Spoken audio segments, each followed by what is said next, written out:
right, welcome back. We are in a series the last couple weeks called The Good Life. And so far we've talked about parenting and marriage and all these things. And this weekend we're talking about money, which I think is funny that we've waited this long, because when people use the phrase the good life, like, Fred is off living the good life, usually they think of like money, or it looks like something from a rap video, right? That's what I picture, doing 5 knots on a boat. And that's not reality for most of us. Most of us are doing like $5 footlong at Subway. That's more where my family, that's where we are, over on that end of the spectrum. And it makes life really simple when you got no money. Dating was simple. My wife and I, we'd go out and we'd talk. Talking's free, all right? Write that down in your notes. Nice. And so we know what that's like, when the month just keeps going and you're like, man, the money ran out, but the month is still going. You ever like counting the days left? How many of you ever got like a gallon of gasoline? 1 gallon of gasoline. Yeah, that's humbling. You're just like, we're just going gallon to gallon at this point, I realized, I don't have that much money too when things like the stock market are going up and down. This last couple months, it's been like Sean White. The stock market's doing this. Didn't affect me at all. Like, I didn't even know, I ain't got no money to stock away. And but I think we all know, man, when we talk about the good life, the happiness in life comes from things that aren't like that, bought with money. They come from other things. And so happiness, we know. How many look around and you see people with money that aren't happy, right? Especially in Southern California. And I think even though we're going to look at the Bible today, praise God, all right, don't worry. It's wise to also look to people that have money and ask, man, are they really living the good life? Because something happened in 2010 that caught my attention. You may not have noticed this, but in 2010, Bill Gates and Warren Buffett, you ever heard of those guys? Two of the wealthiest guys in the world. They started a giving pledge, like a foundation. And two of the wealthiest billionaires in the world got together in 2010 and said, we were pledging together that we're going to give away over half of our fortunes within our lifetime. And I actually think Bill Gates is trying to give away like 98% of his fortune in his lifetime. And so you and I, you need to take notice when people in our world like that do things like that. Because if your goal in life is to earn money, you need to look at the people who have all the money in the world. Like if that's the mountain you're climbing, to earn money and hope that the good life is at the top of that mountain, you need to look at the people that are on top of that mountain and ask, why are they now giving away their money? In other words, Bill Gates, those guys are saying, hey, wrong mountain. Like if you're looking for happiness, wrong mountain. We just spent our whole life climbing it, and now they're trying to give it away. And you have to ask, man, what does Bill Gates know that I don't know? And I want to save you a lot of time and trouble of becoming a billionaire. They're really learning what Jesus said 2,000 years ago, that there's more blessing in giving than just receiving. But it's not just those guys. Do you know there's 158 other billionaires now that have signed that pledge? 158 billionaires. You hear me? They're saying, it's the wrong mountain. If life has given you arrows, don't die with arrows in your hand. There's something about giving it away to bless the world that's really the good life. Now, you can ask, what does Bill know that I don't know? But the question we're going to ask is, what does Jesus know that Bill Gates doesn't know? Because the Bible talks more about money than almost any other subject. There's only like 500 verses in the Bible about prayer. The Bible only talks about faith, like 400 verses. There are 2,300 plus verses where the Bible talks about money, our use of money, our love of money, or how we're to treat and leverage our money. More than almost any other subject, a lot of Jesus' parables had to do with money. And here's the kind of the cool thing. Whether you're coming in today to Sandals or whether you're watching online, we have people at our church now, both ends of the spectrum. They're extremely poor and in a financial, hard place today. But we have people in our church that are both very rich and also very generous. Our church is a generous church. But we have people at both ends of the spectrum. And here's the cool thing, the good news. The Bible has examples of faithful, godly, worshiping, people who followed God, who are both very poor and who are both very rich. The issue that we're talking about this weekend is faithfulness.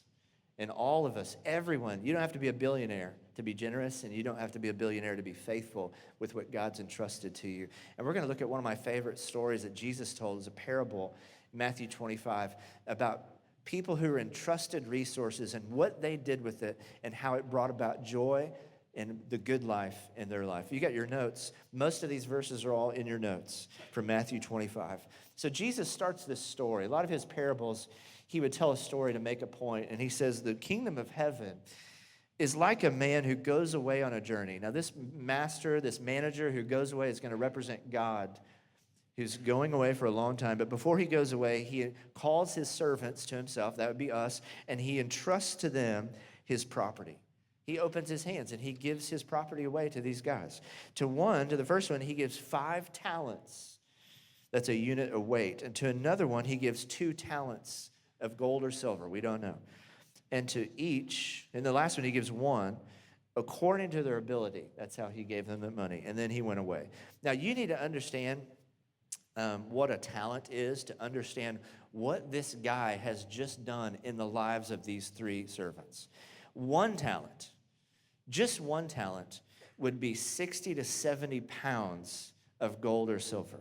It is more than 20 years of wages, earning a day's wage in that culture. In today's culture, it'd be like giving you $1.5 million, 1 talent.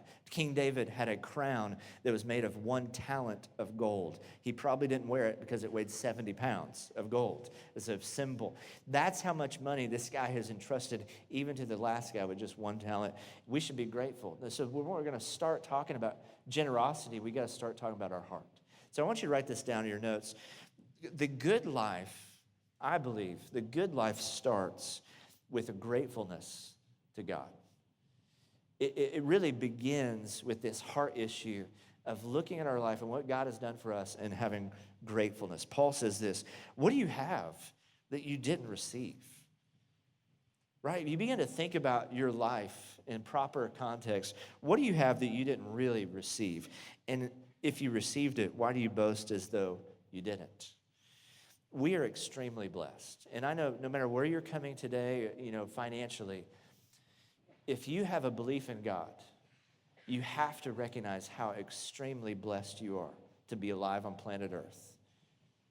If you don't believe in God, it's easy to not be grateful. You begin to think, well, life was an accident, the universe, and everything just kind of happened to work out for me. And it's easy to not be grateful. But if you have a theistic view of the world, if you believe in a God who ordains all things in time, in history, he gives life and breath, he's the one that's given you the ability to do anything. Think about all the things that you had no control over in this world. You weren't in control what family you were born into, whether there was a family that had money or didn't, or ability to make money, or had a business or had a trade. You weren't in control of whether you're born with fingers or hands, or the ability to walk or move or think. You weren't in control whether you were born into a place that had education for men and for women, or a time in history that had education for men and women. You weren't in control whether you were born in the dark ages or today. Anybody glad they weren't born in the dark ages, right? We're not like digging in the mud for stuff. Like, we were born into a technology age where you can sell things literally around the world from your living room. Like, you weren't in control of your health. You weren't in control of your talents. You weren't in control of any of those things. We've received the $1.5 million blessing just by being maybe even born in this country or living in Southern California compared to the rest of the world. We are extremely blessed already. Moses said this, you might say to yourself, my power and my strength of my hands have produced this wealth for me, but remember God. Don't forget, remember God, for it is he who gives you the ability to produce wealth in the first place. It starts with the heart. When I think of ungratefulness, I don't know why, but I'm always reminded of this interview with it's a wife of a Yankee baseball player. Ravi Zacharias told this story, and they're interviewing her about the deal between the Yankees and her husband, and she said, yeah, the Yankees were offering $19 million for my husband to come play baseball, but we were holding out. She's like, we were holding out for months and months because there's another team that was offering him $21 million, and we wanted the $21 million. We wanted the Yankees come up from $19 million to $21 million. So for months and months, we were holding out. Finally, my husband had the last meeting with the Yankees, and when he came home, She said, when he came home, I could tell by the defeat on his face that he had not succeeded in talking the Yankees from $19 million to $21 million. She said, it was the saddest day of our lives. Right? Okay, now a couple things. I can understand she's unhappy. She's sad because 1921. Let me tell you why the husband is sad.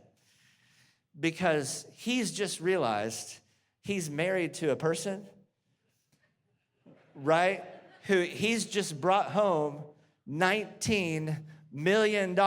Wives, how many of you be happy if your husband bring home $19 million and she's not happy, right? That's a problem. I would be sad.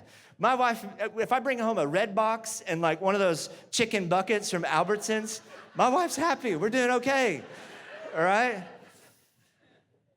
Gosh, can you imagine? Oh my gosh. By the way, this is married people. Gratitude, generosity and gratitude, it's a team sport when you're married. And what I mean by that is, wives, you're looking at the house you don't have all the time. It's a team sport. That does something to your husband.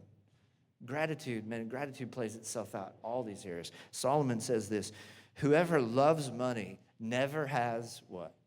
Enough. 19 million? Whoever loves wealth is never satisfied with their income.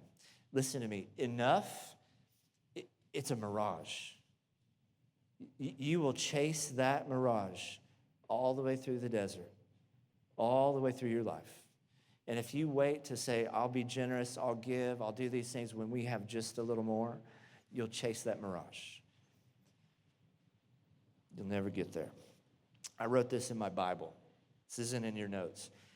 But I wrote, generosity starts with a heart full of gratitude, not a wallet full of money. It starts in our heart. Now, what I love is this manager, he entrusts these guys with all this wealth, and then he goes away.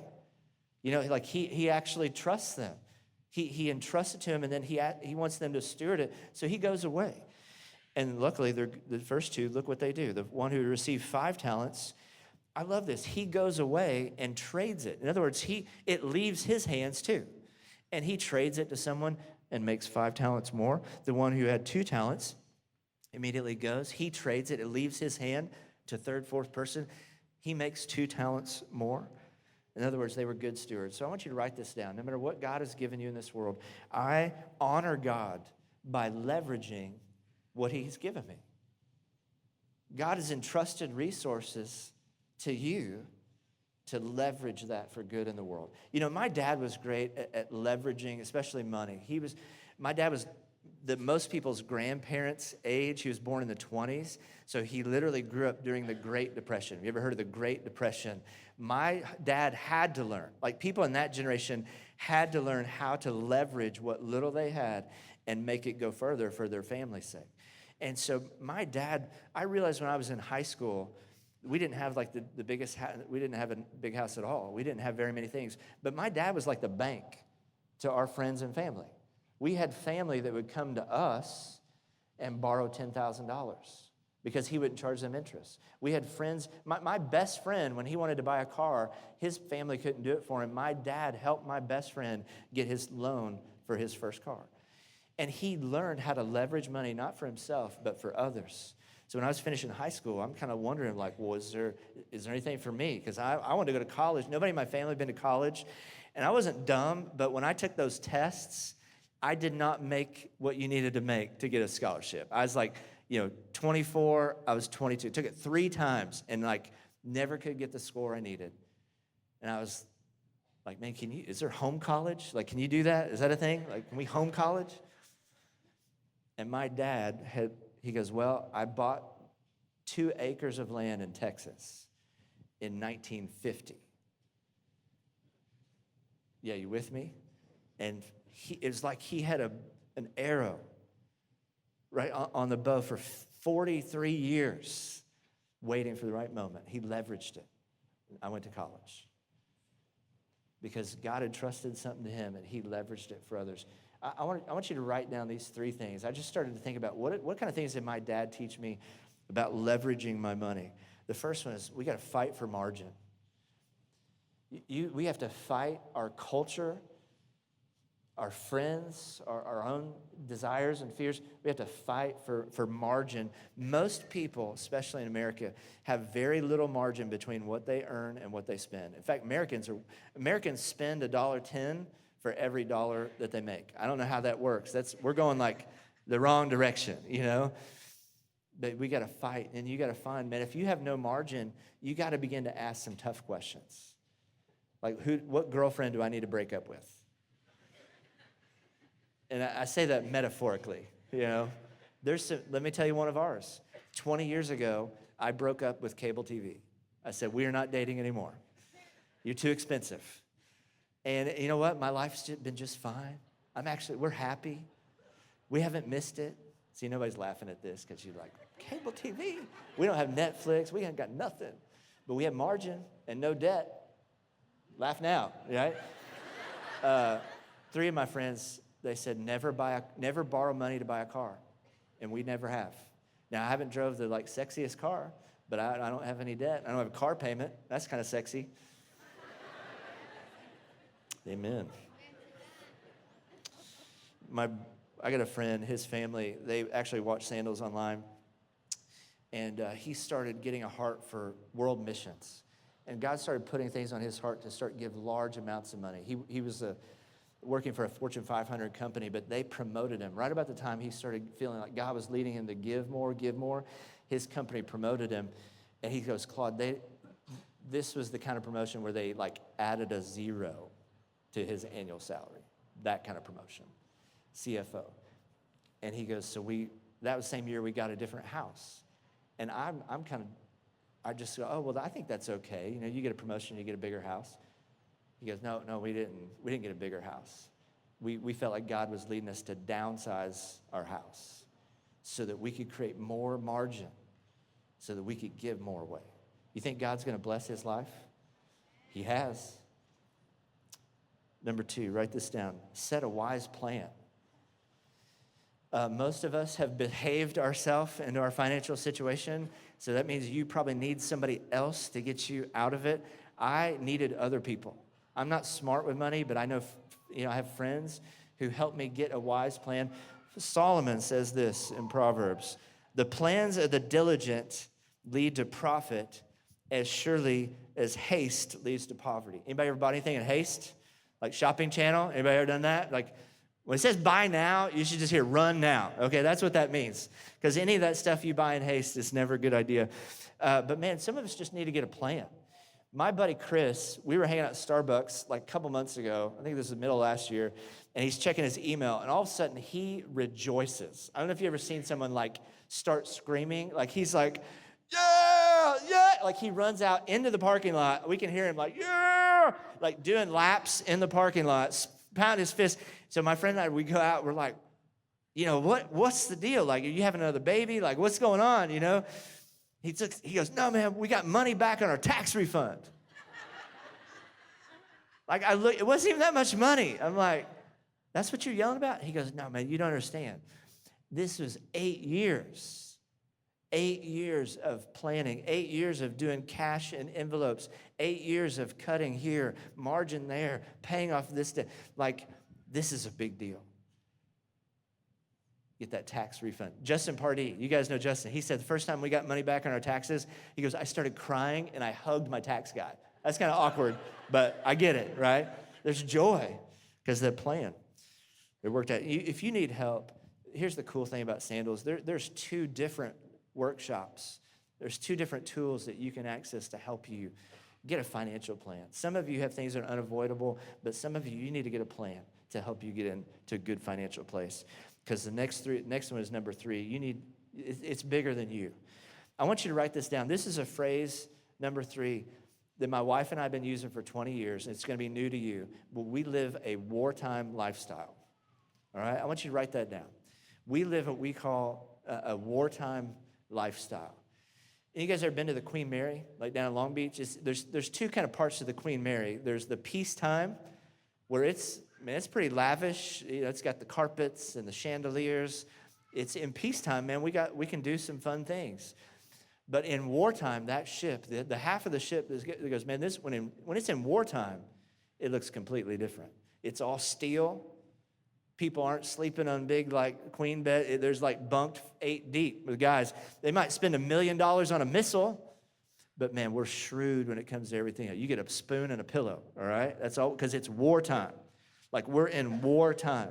And my wife and I, we've had this mentality our entire marriage. We've said, man, if Jesus has left us here with a mission on this planet, it's still wartime. There's wartime decisions to be made. Right after we got married, the ministry that I lead was involved traveling. Like we literally got into a minivan, and for 7 years, we were traveling the U.S., about 10 months out of the year. We went to 49 of the 50 states. And when you live in a minivan like that 10 months out of the year, your financial decisions are pretty simple. It's, does it fit in the minivan? That's the only question, all right? Somebody want to give us a bread maker, and it's just simple. It's like, does it fit in the minivan? Like, it's not, we have this mission we're doing, what's this called, the ellipticals? My wife's like, I could really use an elliptical. And I just like, well, does it fit? Can we tie it on top of, right? The minivan. I think God was preparing us for the kitchen that we have in our house now. Our kitchen is so small, y'all. I can touch the oven and the microwave and the fridge and the sink like at the same time. Our kitchen could probably fit in the minivan, all right? And so God was preparing me. And fit is it's more than a financial budget. Fit has to do with what's God called you to. Does this fit the mission that God has called you to? Because that's where a big no comes from. That's where you get the courage and the faith to say no to some other things. Do you know Billy Graham in the 70s, 80s? NBC offered Billy Graham $1 million to stop traveling, doing crusades, to come do a TV show for them for a year. And he said, no. No, like that's not the mission I'm on. Some people say no to money because they're called to a mission. I know at least 2, maybe 3 people at Sandals who they've taken a 0 off their salary to come work here full time, to serve you, because they believe in the mission of this church. You have a mission like that? If you don't, can I give you one? Because Sandals is trying to send 100 long-term people to India. And I know of other churches who've sent hundreds of people overseas, but you know what ran out? Not people willing to move and share the gospel in India. You know what ran out? Senders. The money. People being generous to give. There's a mission worth saying no in some area in your life to.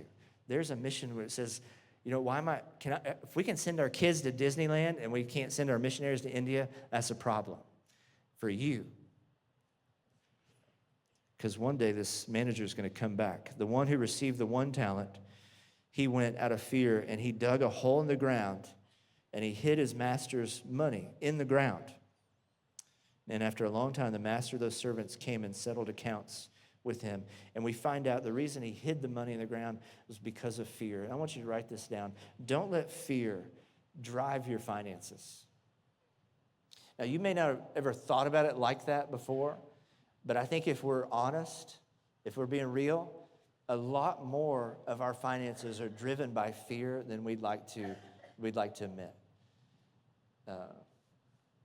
It's what makes, it ruins lives. Anybody ever seen a marriage ruined by money because of irrational fear or family?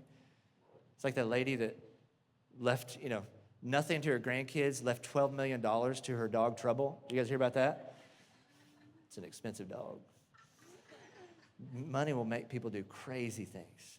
Okay, best lesson for our kids on money right now in our house is this TV show called Storage Wars. You guys seen Storage Wars? I love it. It's like a parable. Every episode is like straight out of Ecclesiastes. Because we watch, and every episode there's like, they're bidding on these storage units and find one that's like $1.3 million worth of baseball cards. And so it's like a parable straight out of the Bible. I think Jesus would have used Storage Wars instead of this if he'd have been living right now. Because he's like, at the end of every episode, I'm like, kids, look, somebody spent their whole life right? Somebody spent their whole life collecting these baseball cards, $1.3 million worth of baseball cards. It didn't bless their family. It didn't bless their game. It didn't bless anybody in the world. And it's going to go to some idiot in a tank top for $10, right? That's the lesson that they're learning every time we watch one of those episodes. And they bury it, man. They bury it off, and a lot of times out of fear. It's made me start to look at my life, though. After like the 10th Storage War episode, I start looking around my house.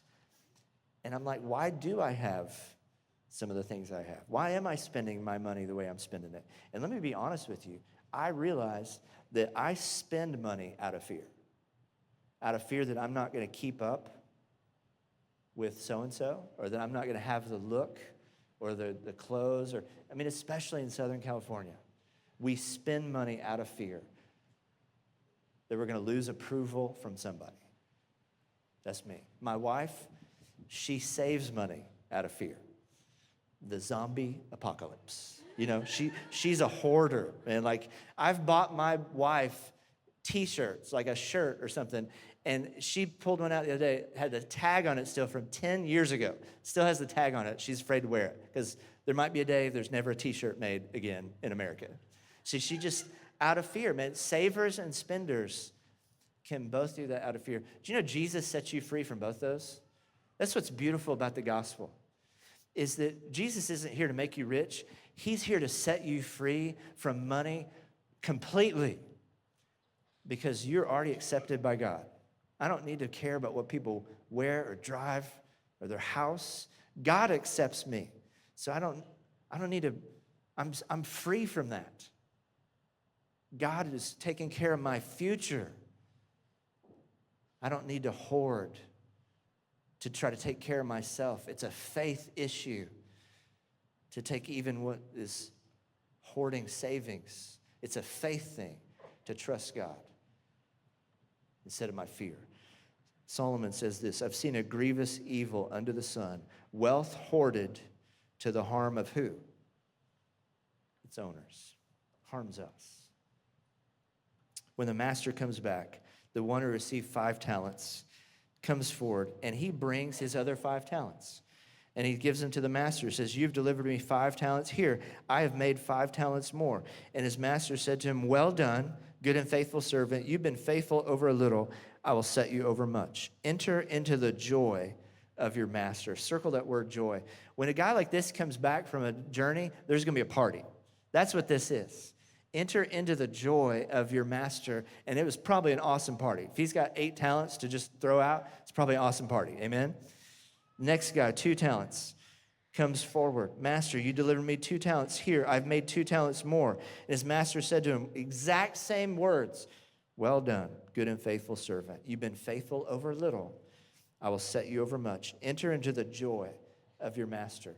I think what's beautiful about this story and why Jesus told a story with multiple amounts of money is it doesn't matter.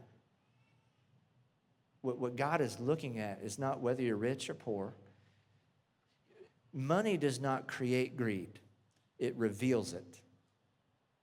Some of you greedy, you just don't got no money to be greedy with. All right? But what matters to God is faithfulness. He's saying, be faithful. Be faithful with what I've entrusted to you. You notice where all the money goes at the end of the story? I don't know if you ever noticed this before. All the money goes back to who? Yeah. It's honoring to him. I want you to write this down. I honor God. This is how we honor God when we give back. I honor God by giving back to his work. This is why Christians tithe. This is why we worship to God together through giving. It's because it's our way of saying, God, you gave first. You moved first. By giving to us, we give back to you. David said this, everything we have has come from you. And when we give, we're only giving what you first gave to us. We are here only for a moment, visitors, strangers in the land. O Lord our God, even this material we have gathered to build a temple, to honor your name, comes from you. It all belongs to you. I've been asking my friends, who's the best example in this story when it comes to money? Who is the model? Who's the person we should model ourselves after in this story when it comes to money? You know who it is? It's the master. he's the one that goes first and takes what he has and leverages it into the life of servants. You notice what they do? They do the same thing that the master does. They learn from him. They say, I don't hold this like this. Man, I'm going to turn around. I'm going to trade it. I'm going to bless the lives of others. Do you think the third and fourth people, do you think their life was blessed financially because of this? Because they turned around and leveraged it on down, and it made its way back to bless them, and it made its way back to ultimately bless the manager. And this is what's said about him in the next part. This description of the master, you don't have it in your notes, but they're going to describe him as someone who reaps where he has not sown, and who gathers in a place he's never been, where he's scattered no seed. It's a strange way to describe someone. We know you're a master who gathers where you've scattered no seed. And I'm thinking about that phrase. It used to be confusing, but now the only reason I understand what that means now was because when I started to give.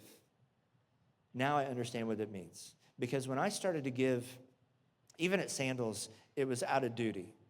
I think I began to tithe and began to give because I knew it was the right thing to do as a Christian. But something happened when I began to hear stories of people's lives changed, or read online the stories of people's lives changed. I started to realize, man, I'm reaping some incredible fruit, spiritual fruit in places I've never been.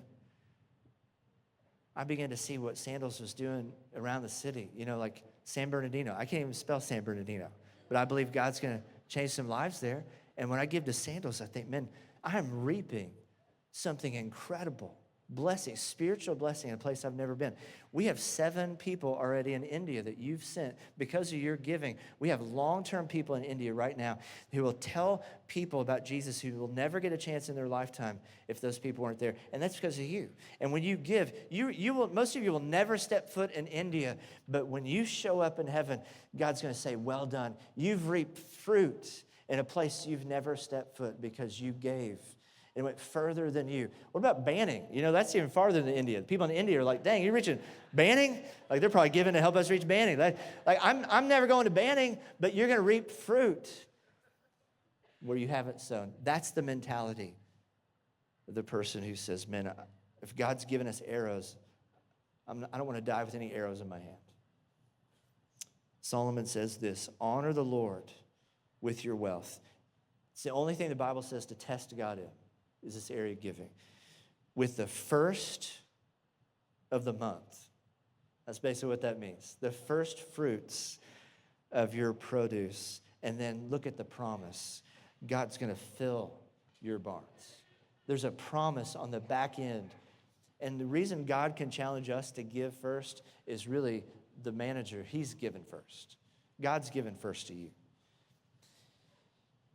I hate playing card games with my wife for this reason, because I always get to the end of the game and I look at my cards, and I'm not that good at cards. Like reading, my wife can read like all the cards, and it's so frustrating to play with her, because I'll get to the end of the game, and not only will I lose the game, but I'll turn to my wife and I'll go, what should I have done? And she'll be like, well, you have the ace of spades. And this one, and this one. Like, she can literally go back and tell me what card I should have played. And so it's like losing twice, because I had the winning cards in my hand and still lose the game. But at least I'm an idiot, all right?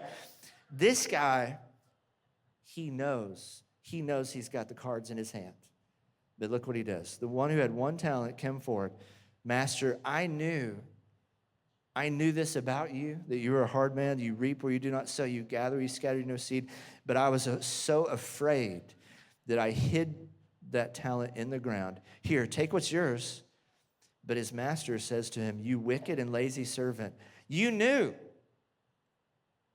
He's like, you just told on yourself, like you knew that I'd entrusted this to you. You ought to have invested my money with the bankers, and then at my return, I would have received what was mine plus interest. So take the talent from him, give it to the one who has 10, and to everyone who has will be given more, and he will have abundance. But the one who has not, now he's talking about faith. The one who has not, even what he has, will be taken away. And cast him into the outer darkness, the place of weeping and gnashing of teeth. That might sound like a harsh end, but what's revealed about this person is that they didn't have real faith. They knew about God, but they were not faithful. They didn't have real faith because they didn't have real faithfulness with what he entrusted to them. It revealed something about them. And he took it and he buried it. Write this down. This is the last point. Leave nothing buried. We get a short amount of time in this world. And buried treasure hurts everybody. Buried treasure robs everybody. It robs you, it robs your family, it robs God, it robs the world. Leave nothing buried.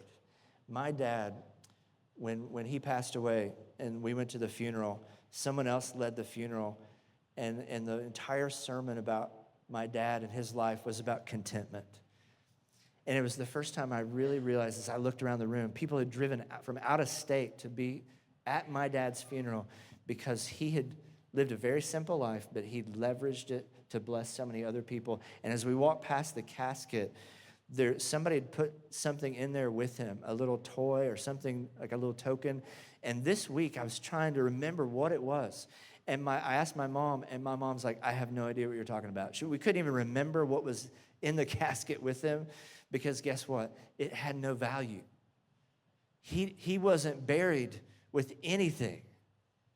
My dad died with no arrows left in his hand. What God had blessed him with, man, he leveraged it for others. Listen, this is a challenge for some of you today, is that God's saying to some of you, it's time to get out the shovel. And as we enter into a time of like worship and prayer, God's saying, man, it's time to get out the shovel. And I believe he's going to put an X on the ground somewhere for each of you, where there's an area of fear that you say, God, I want you to help me release what you've trusted to me and help me leverage it for my family and ultimately for the world. Because Jesus is coming back. He's coming back someday. It's all going to be worth it when he comes back.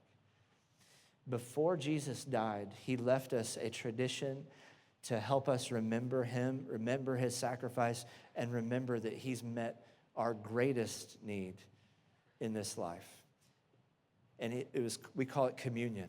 It's an image of his body and his blood.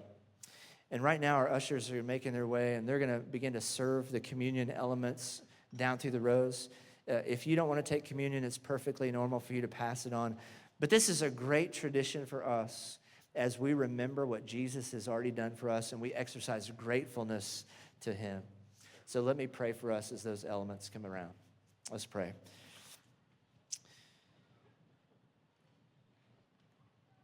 God, I ask you to speak to us in this moment. As the bread and the grape come past, and as we sit there, hold these, as we hold them in our hand, we're going to take communion together as a community, as a family together in just a few minutes. But as we hold them, God, I pray that you begin to speak to our hearts about things that we're holding on to that need to be released for the world's sake and for our sake, that they don't become a cancer within us, that we don't bury what you've entrusted to us. God, help us to look into our hearts in the next few moments, to take an account of our lives, and also to have joy and hope that you, Jesus, can set us free from the love, the power, the pull, the prestige, all those things that money tries to promise to us. God, you set us free from those lies so that we can be good stewards in this world. And so, God, we ask you to do that in our heart as we sing these next few moments.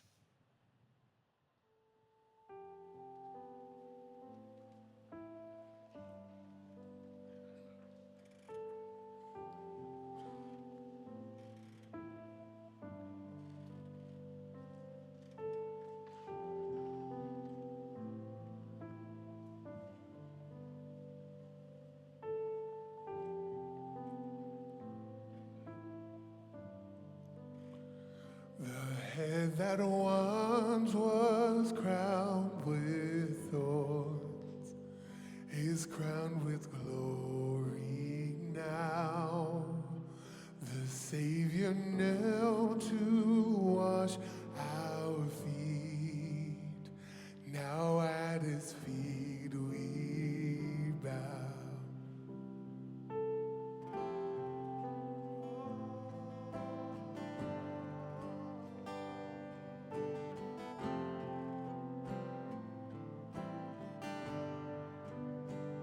The one who wore our sin and shame, now robed in majesty, the radiance of perfect love now shines for all to see.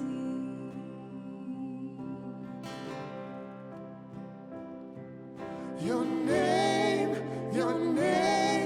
is victory.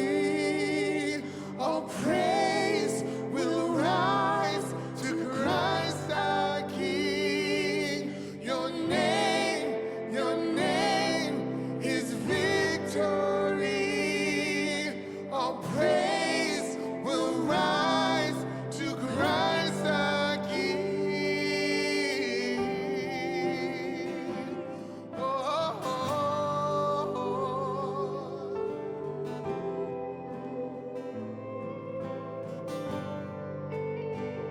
The fear that held us now gives way to him who is our peace. His final breath Upon the cross, he's now alive in me.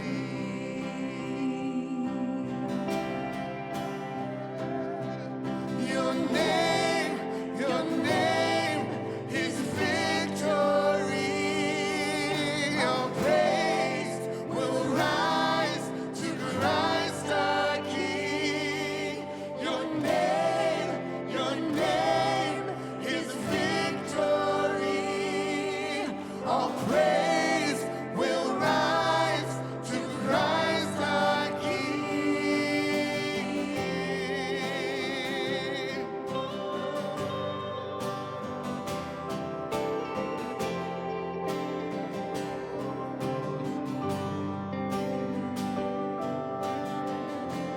By your Spirit I will rise from the ashes of defeat.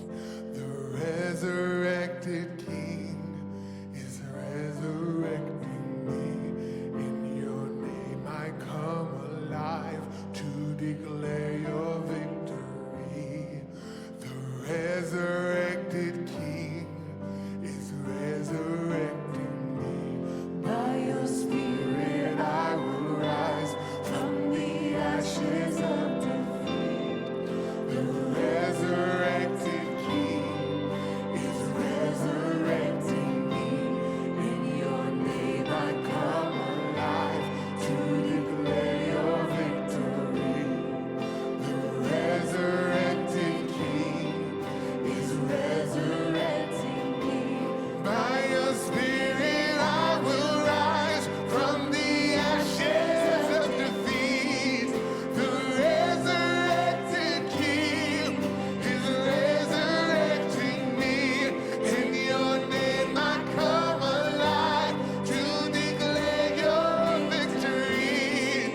The resurrected King is resurrecting me. Is resurrecting me. Oh.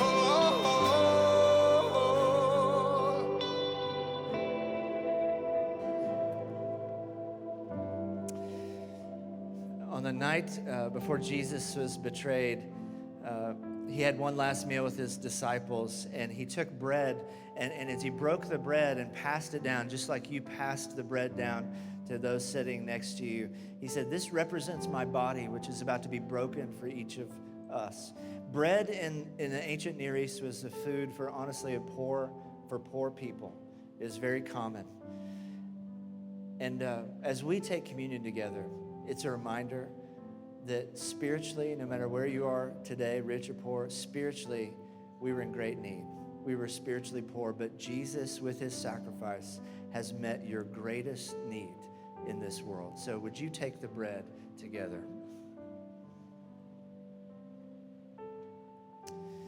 And then Jesus took a cup that was there, and it was filled with wine.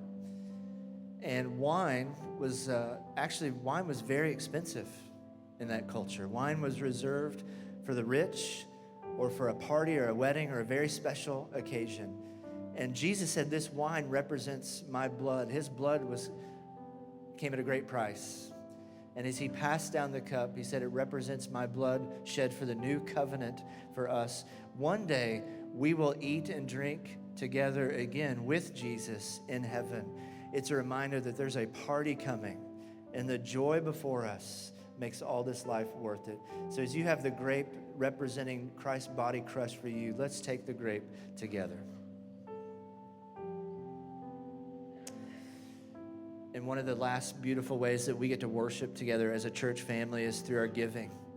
It's just what we've been talking about today. And whether you're visiting or coming for the first time, this might be new for you, and there's not expectations for you, but what a great opportunity for you to trust God and test God in this area of faith.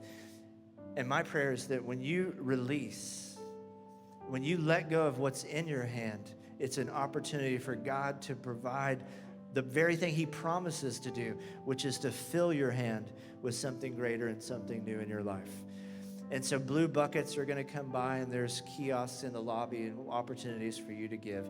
But would you stand with me as we have our offering and as we continue to sing?